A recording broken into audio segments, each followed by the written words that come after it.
Solutions for perfect problem 3 for Math 111. We're dealing with functions, kind of an introduction to functions. So here's a function. This one is a polynomial function. Fine. F of x equals 6x squared minus 5x minus 3. And so we're asked a bunch of stuff. First one, determine f of 3. Really the only challenge here is knowing what this means, what this notation means. Essentially, what it's asking is, if you think about this as a machine, and when you put x's into the machine, 6x squared minus 5x minus 3 comes out. And this is just asking what would come out if you put a 3 in instead. Instead of putting in an x, put in a 3. Well, what will come out would be really similar to this, except instead of an x here and here, I'd have a 3 here and here.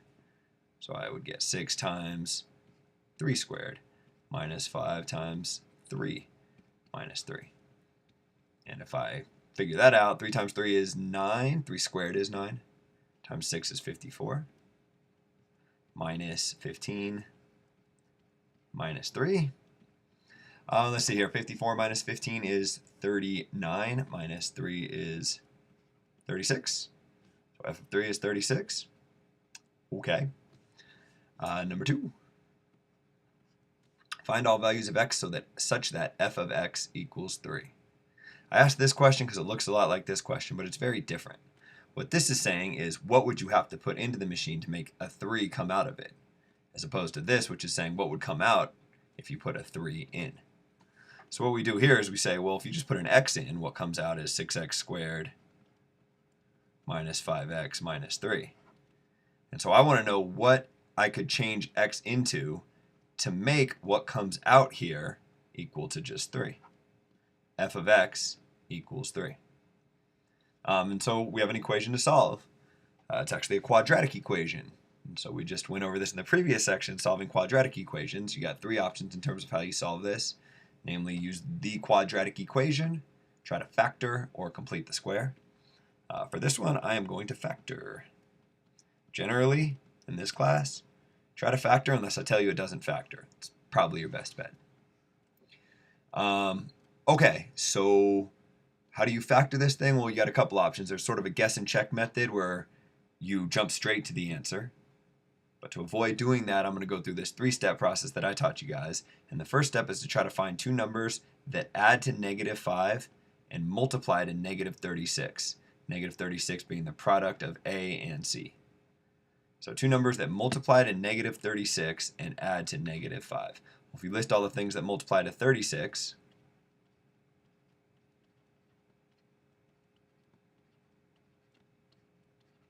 and then you think, well, I need it to multiply to negative 36, so one or the other in each pair has to be negative.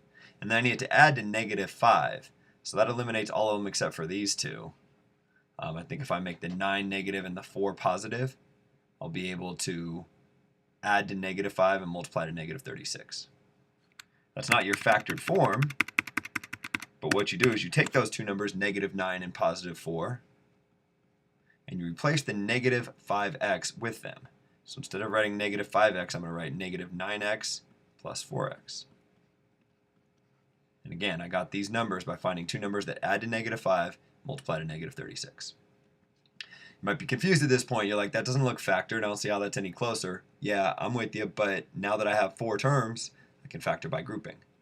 So I look at these first 2 terms here, my first group, and look for their greatest common factor. In this case, it's 3x. If I pull out a 3x just from these 2 terms right here, I'm left with 2x minus 3. And so my goal becomes to look at my second group, these next 2 terms here, and factor something out from them so that I will be left with this same 2x minus 3. So in this case, if I factor out a positive 2, I'll be left with 2x minus 3. And now I have this. Still not factored, but we're getting closer. You can now view this as 2 terms. Here's one term over here plus my second term over here. And both of those terms have a 2x minus 3 in them. So I can factor out this 2x minus 3 and this 2x minus 3. This is gone, this is gone. All that's left is this 3x here and this plus 2 here.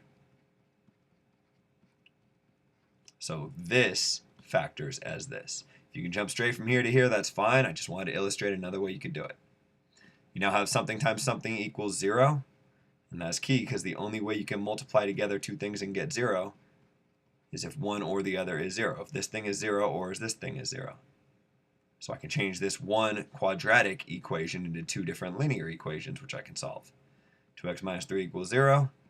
It's the same as saying 2x equals 3, or x equals 3 halves. 3x plus 2 equals 0. That's the same as saying 3x equals negative 2, or x equals negative 2/3. Got these two solutions right here. These are the two values of x that will make f of x equal 3. What I'm saying is put this into the function. Figure out f of 3 halves. Change this x and this x into a 3 half. Do a lot of manipulation, a lot of arithmetic. And what you'll end up with is 3. That's what you do for part 2.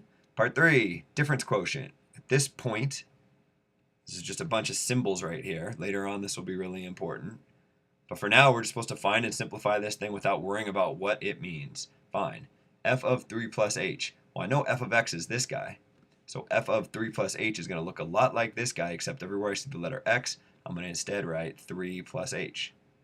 So instead of 6x squared, I got 6 times 3 plus h squared.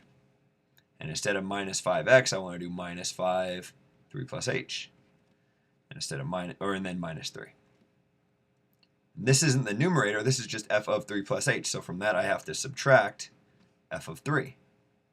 Well, f of 3, I already figured out, is 36. That's what I did in part 1 here. So I want to subtract, I guess I don't need the parentheses, 36. And I want to divide that thing, whatever that ends up being equal to, by h. And it says to simplify it, so I guess I should expand stuff out, combine like terms. 3 plus h squared is 9 plus 6h plus h squared. And if you take this negative 5 and distribute it through, you get negative 15 minus 5h. Then you got negative 3 and then minus 36. So minus 3 and minus 36 more gives me minus 39. And you still got this h down on the bottom. And so how much room do I have down here? Not a whole lot. Now we take this 6 and distribute it through. 6 times 9 is 54. Plus 6 times 6h gives me 36h. 6 times h squared gives me 6h squared. And then I got minus 5h from this term. And minus 15 and minus 39 more. It looks like minus, what, 54?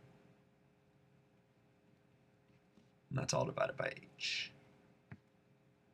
However, I got a 54 and a minus 54, so those are going to cancel out nicely. And then I got 36h minus 5h, so that leaves me with 31h plus 6h squared divided by h. And you're like, oh, and cancel those h's. No, you can't cancel those h's because of this plus sign right here. You can't cancel over addition.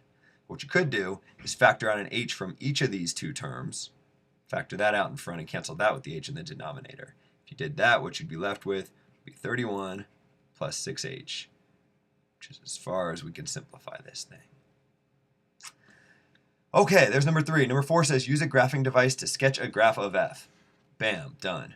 I typed it into Google. If you just Google 6x squared minus 5x minus 3, which hopefully was the question, yeah, it'll give you a graph. Kind of cool, and you can zoom in and out, and so I took a couple of pictures. There you go, there's part 4. Kind of me cheating, but me not wanting to try to draw those graphs on a computer like this. As you can tell, it's not the neatest work on here. 5, show how you can use your sketch from 4, these pictures right here, to check your answers to 1 and 2. Well, remember, in part 1, I wanted to determine f of 3. I wanted to figure out what comes out of this machine when I put a 3 into it. Another way of thinking about that is it's asking you what will be the height of this graph when the x-coordinate equals 3, when the input is 3. So if you look really carefully here, maybe I should figure out the answer is supposed to be first. When I put in 3, 36 is supposed to come out. So if you could do this a little bit more precisely than I am, you could see maybe like note 336 is on the graph. Put in 3, 36 comes out. That's how you check that guy. How do you check this guy? Well, this guy's a little bit backwards. This guy is telling you 3 comes out when you put in 3/2 or negative 2/3. So what I'm saying is the height is 3. What is that, right around in here? It looks like the height is 3 in a couple of spots.